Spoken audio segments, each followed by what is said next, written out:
Hey John, last time we were talking, we were discussing about how you were losing your grip strength, and I believe this is actually caused by muscle atrophy, where you're losing strength in your muscles, and there's a reason for this. And I'm going to show you in this diagram right behind me. But this is called our neuromuscular junction pathway, and this is the pathway that allows our muscles to contract. And for you right now, you're struggling to have this neuron communicate with this muscle fiber, okay? And that's where that disconnect is happening. That's why that strength is being lost, because your muscles aren't getting appropriate use. And what happens here is that the neuron's going to send down our electrical signal into this axon right here. And that axon is going to have a conformational chain with this calcium channel. It's a voltage gating calcium channel, which means that calcium is going to flow into the axon.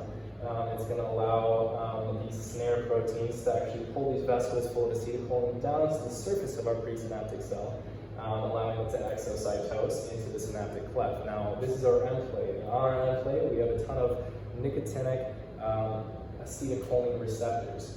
These acetylcholine receptors are going to bind to acetylcholine, and then they're going to have another conformational change, allowing ion flux. So sodium is going to come into the cell, and potassium is going to leave. This is going to cause a depolarization.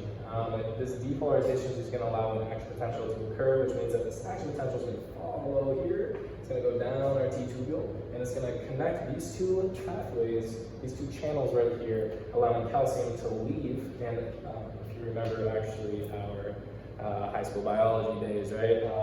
We'll know that our sarcomeres literally has actin and myosin on it. That's what allows our muscles to contract. So calcium is going to bind to troponin, allowing that contraction to happen.